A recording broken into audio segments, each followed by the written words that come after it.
Hello everyone, welcome to biology achievers. My name is Siddhi Singh. आज का जो हमारा टॉपिक है वो है the primary acceptor of carbon dioxide. ये इसके बारे में हम थोड़ा सा देखने वाले हैं क्योंकि इसमें एक स्टोरी बेस दिया गया है। जो काम की चीज़ है, हमारी इंपॉर्टेंट चीज़ है, वो है 5 कार्बन कीटो शुगर के बारे में। उसके बाद जो इम्पॉर्टेंट टॉपिक आता है वो है केल्विन साइकिल का पाथवे, जिसको हम C3 पाथवे के नाम से भी जानते हैं। ये पाथवे जो है वो बहुत ज़्यादा इंपॉर्टेंट है। नीट एग्जाम में या फिर हम किसी अदर एग्जाम की भी बात करें तो क्वेश्चन जो है वहां से पूछ ही लिया जाता है। अब ये जो पूरा का पूरा टॉपिक है, इसको स्टार्ट करने से पहले जस्ट प्रीवियस वीडियो जिसमें हमने देखा था कि ATP और NADPH जो लाइट रिएक्शन के प्रोडक्ट थे, ये जो बने थे एक्चुअल में ये कहाँ पर यूज होते हैं, तो ये जस्ट प्रीवियस वीडियो में हम डिटेल में डिस्कशन कर चुके हैं। अगर यदि वो वीडियो नहीं देखा है तो मेक श्योर कि वो वीडियो ज़रूर देखें। अब क्या होता है कि जो ATP है, NADPH है, ये तो लाइट रिएक्शन के प्रोडक्ट हमें मिल गए। उसी के साथ साथ carbon dioxide and water atmosphere से ये भी इंक्लूड होते हैं इस केल्विन साइकिल के प्रोसेस में। सो कार्बन डाइऑक्साइड जो है इसका क्या होता है, फिक्सेशन होता है। इसको एक्सेप्ट करता है, मतलब एक मॉलिक्यूल जो है इसके साथ बाइंड करता है और फर्दर मॉलिक्यूल्स जो है उनका फॉर्मेशन करता है, जिसको हम primary acceptor of carbon dioxide के नाम से जानते हैं। तो एक्चुअल में ये जो primary acceptor of carbon dioxide है, ये मॉलिक्यूल कौन सा है, कितने कार्बन का मॉलिक्यूल है, इसका क्या नाम है, ये चीज पहले देख लेते हैं। So let us now ask ourselves a question that was asked by the scientist who were struggling to understand the dark reaction. हम अपने आप से एक क्वेश्चन करते हैं जो कि साइंटिस्ट जो थे उन्होंने भी अपने आप से किया था जब वो डार्क रिएक्शन को समझने के लिए स्ट्रगल कर रहे थे। तो ये क्वेश्चन क्या था? सो ये था question, how many carbon atoms would a molecule have which after accepting fixing carbon dioxide. So वो मॉलिक्यूल जो है उसमें वो मॉलिक्यूल जो कार्बन डाइऑक्साइड को फिक्स करता है, एक्सेप्ट करता है, तो उस पर्टिकुलर मॉलिक्यूल में कितने कार्बन एटम होते हैं? Would have 3 carbons. क्या वो 3 कार्बन मॉलिक्यूल है? ये चीज़ हमें आगे इसका आंसर जो है वो मिलने वाला है। So the studies were unexpectedly shows that the acceptor molecule was a 5 carbon कीटोज sugar. ये क्या था? 5 कार्बन का था, जो कि एक कीटोज शुगर है। इसका क्या नाम है? राइबिलोज बिस फॉस्फेट, जिसको हम शॉर्ट में RUBP के नाम से जानते हैं। सो ये जो पॉइंट है, ये ही इतना इंपॉर्टेंट पॉइंट है regarding this the primary acceptor of carbon dioxide. ये प्राइमरी एक्सेप्टर जो था वो एक 5 कार्बन कीटोज शुगर था जिसका नाम था राइबिलोज बिस फॉस्फेट, जिसको हम शॉर्ट में RUBP के नाम से जानते हैं। Did any of you think of this possibility? क्या मैं या फिर आप लोगों ने इस पॉसिबिलिटी के बारे में सोचा था? मैंने तो बिल्कुल नहीं सोचा था।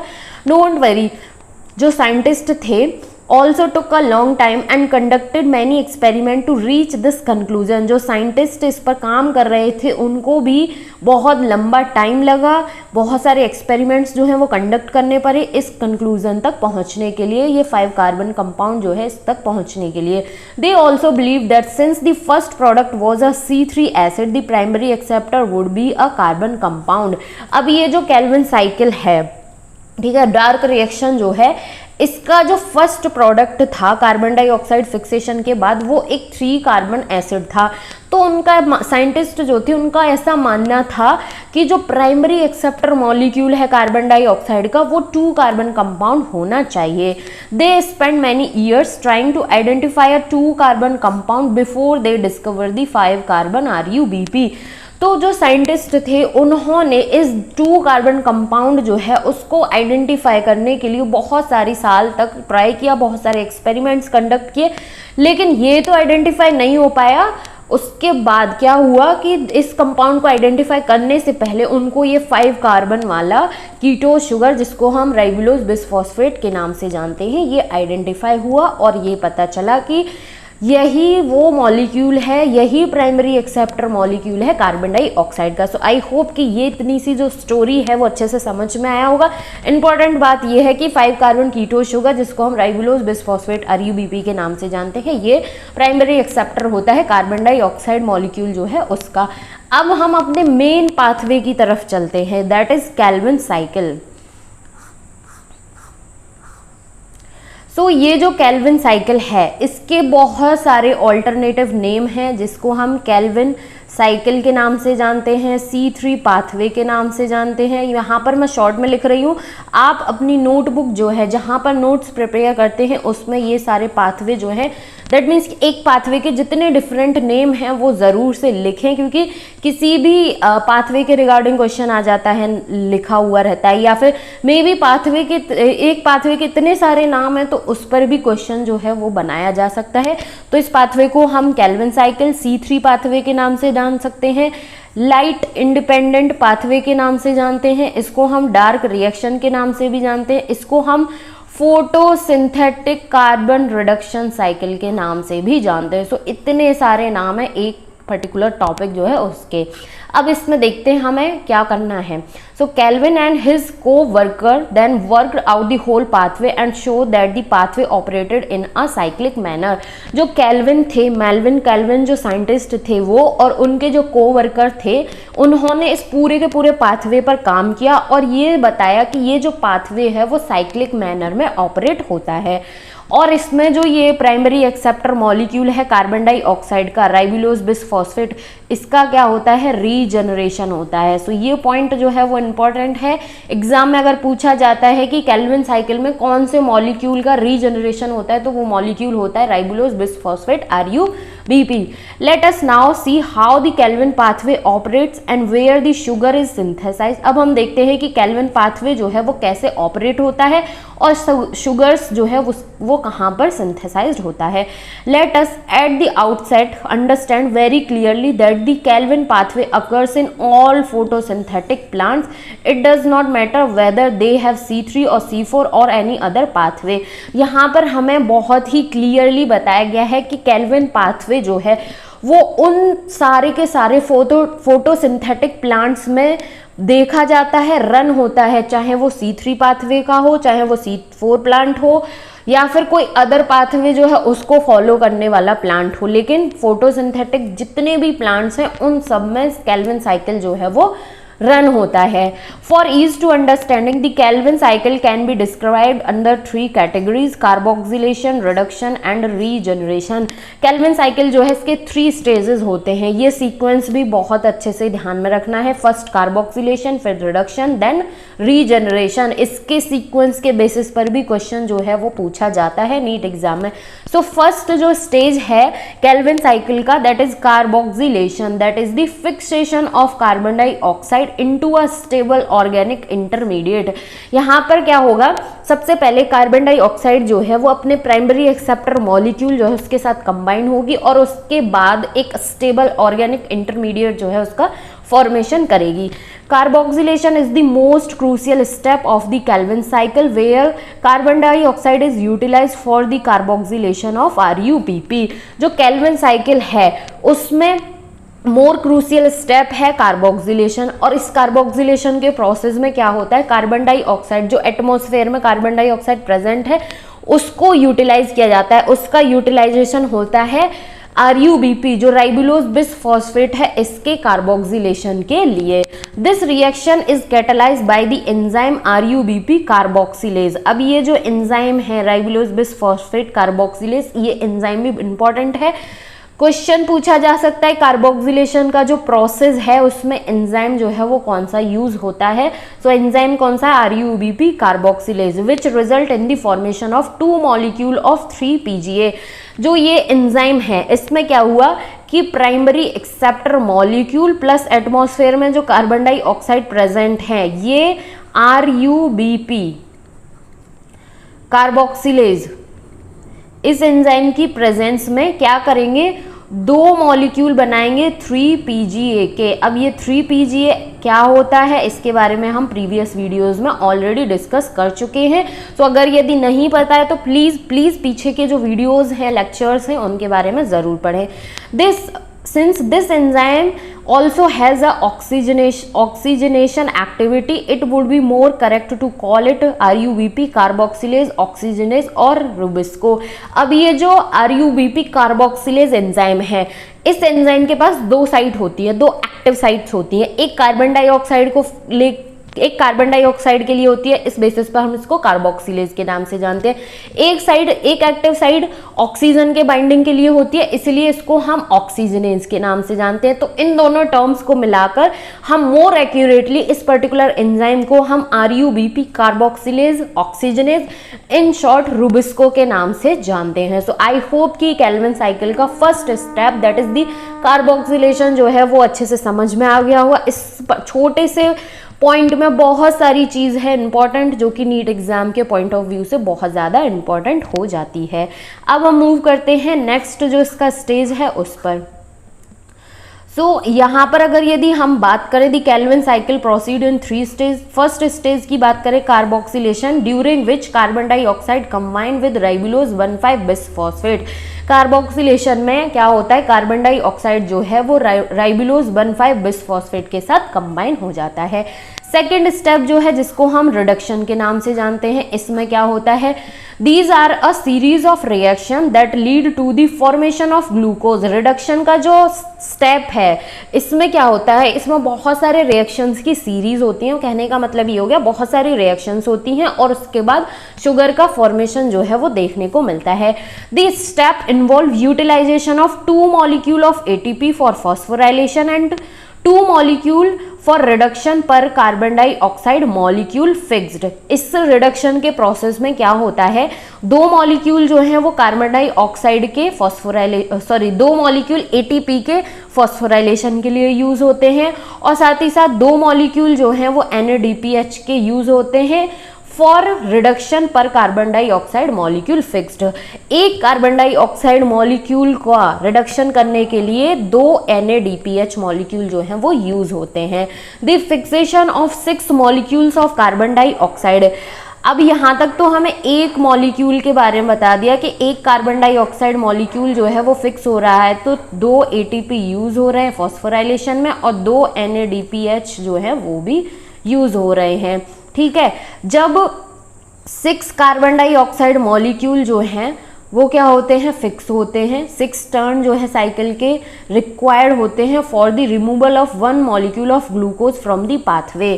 एक ग्लूकोज मॉलिक्यूल बनने के लिए ये साइकिल जो है वो 6 बार चलती है। 6 बार चलने पर 6 कार्बन डाइऑक्साइड मॉलिक्यूल यूज होंगे और 6 कार्बन डाइऑक्साइड मॉलिक्यूल यूज होने पर 6 टाइम्स C ATP और NADPH हो जाएगा। सो इस तरीके से ध्यान में ये रखना है कि एक ग्लूकोज मॉलिक्यूल का फॉर्मेशन होने के लिए 6 कार्बन डाइऑक्साइड जो है उसका फिक्सेशन होता है। पर carbon dioxide molecule reduction, just reduction पर ध्यान देना है कि रिडक्शन के प्रोसेस में 2 मॉलिक्यूल एंड 2 NADPH जो है वो यूज हो रहे हैं। आगे रीजनरेशन का जो प्रोसेस है वहां पर एक और एडिशनल ATP मॉलिक्यूल जो है वो यूज होगा और ओवरऑल जो बैलेंस शीट है इस पर्टिकुलर पाथवे की वो हम जस्ट बाद में देखते हैं। सो थर्ड स्टेप पे आते हैं हम रीजनरेशन। रीजनरेशन जो है ये भी इंपॉर्टेंट है क्योंकि जो राइबुलोज बिस फॉस्फेट है RUBP है, इसका रीजनरेशन होना बहुत ज़रूरी है। साइकिल जो है केल्विन साइकिल जो है उसको अनइंटरप्टेड मैनर में चलने के लिए। तो यहाँ पर अगर हम देखें कि सेकंड जो स्टेज था reduction during which carbohydrate is formed. Carbohydrate that means glucose जो है वो बनता है एट द एक्सपेंस, खर्च of the photochemically made ATP and NADPH। जो लाइट रिएक्शन के थ्रू ATP और NADPH का फॉर्मेशन हुआ था उनका खर्च होता है इस पर्टिकुलर स्टेज में, जिसके थ्रू कार्बोहाइड्रेट ग्लूकोज जो है उसका फॉर्मेशन होता है। रीजनरेशन का प्रोसेस देखते हैं। Regeneration of carbon dioxide acceptor molecule ribulose 1,5 bis phosphate is crucial if the cycle is to continue uninterrupted. अगर साइकिल को हमें कंटिन्यू चलाना है तो कार्बन डाइऑक्साइड एक्सेप्टर मॉलिक्यूल जो है, ये जो मॉलिक्यूल है इसका रीजनरेशन होना बहुत ज़रूरी है। The regeneration step require 1 ATP for phosphorylation to form RUBP। अब रीजनरेशन का जो प्रोसेस है यहाँ पर एक ATP जो है उसका यूटिलाइजेशन होता है RUBP carbon dioxide acceptor molecule के रीजनरेशन के लिए। सो आई होप कि ये तीनों स्टेप्स जो हैं वो अच्छे से समझ में आ गया होगा। फिर भी कोई किसी भी स्टेप को लेकर कंफ्यूजन है तो प्लीज़ कमेंट सेक्शन में ज़रूर कमेंट करें। प्लीज़ चैनल को भी ज़रूर सब्सक्राइब करें, वीडियो को भी लाइक करें और अपने फ्रेंड्स के साथ भी ज़्यादा से ज़्यादा शेयर करें। अब हम यहाँ पर देखते हैं रीजनरेशन में क्या होता है, during which the carbon dioxide acceptor ribulose 1,5 bisphosphate is formed again so that the cycle continue जो है वो चलती रहे। अब हम देखते हैं इसका डायग्राम बेसिस पे। सो यहां पर क्या है, ये है राइबिलोज 1,5 बिस्फोस्फेट, जिसको हम शॉर्ट में RUBP के नाम से जानते हैं। एटमॉस्फेयर से कार्बन डाइऑक्साइड और वाटर आया। कार्बन डाइऑक्साइड जो है वो इस RUBP के साथ कंबाइन होके कार्बोक्सिलेशन प्रोसेस के थ्रू, और यहाँ पर RUBP कार्बोक्सिलेज नाम का एंजाइम जो है वो यूज होता है, जिससे क्या बनता है 3PGA, जिसको हम 3-फॉस्फोग्लिसरेट के नाम से भी जानते हैं। इसके कितने मॉलिक्यूल बनते हैं, 2 मॉलिक्यूल बनते हैं 3-फॉस्फोग्लिसरेट के। ये बन गया। अब क्या कहते हैं, नेक्स्ट स्टेप आया कौन सा, रिडक्शन का। अब रिडक्शन का जो प्रोसेस है, इसमें बहुत सारे रिएक्शंस का स्टेप होता है, सीरीज होती है, जिसके थ्रू हमें ट्राइओज फॉस्फेट कार्बोहाइड्रेट शुगर्स जो है वो मिलते हैं, सुक्रोज और स्टार्च ग्लूकोज इसकी फॉर्म में। तो यहाँ पर क्या होता है, 2 मॉलिक्यूल जो हैं वो और ATP के एंड 2 मॉलिक्यूल NADPH जो है इनका यूटिलाइजेशन होता है, जिससे कि ग्लूकोज का फॉर्मेशन जो है वो देखा जा सके। उसके बाद थर्ड स्टेप आता है इसमें रीजनरेशन। रीजनरेशन के प्रोसेस में एक ATP मॉलिक्यूल जो है वो यहाँ पर यूज हो जाता है, जिससे कि RUBP जो है वो रीजनरेट हो, जिससे कि साइकिल जो है वो कंटिन्यू मैनर में चलती रहे। Hence, for every carbon dioxide molecule entering the Calvin cycle, 3 molecule of ATP and 2 molecule of NADPH are required. हर एक दैट मीन्स कि एक कार्बन डाइऑक्साइड मॉलिक्यूल का जब साइकिल रन हो रही है तो उसमें टोटल 3 ATP मॉलिक्यूल जो है वो यूटिलाइज होते हैं और 2 NADPH मॉलिक्यूल जो है वो यूटिलाइज हो रहा है। इन 3 में से 2 मॉलिक्यूल जो हैं वो तो रिडक्शन के फेज में हो रहे थे और एक ATP मॉलिक्यूल जो है वो रीजनरेशन वाले स्टेप में हो रहा था। सो आई होप कि ये 3 मॉलिक्यूल कैसे यूटिलाइज हो रहे हैं ये कॉन्सेप्ट क्लियर हो गया होगा। It is possible to meet this difference in number of ATP and NADPH used in the dark reaction that the cyclic phosphorylation takes place.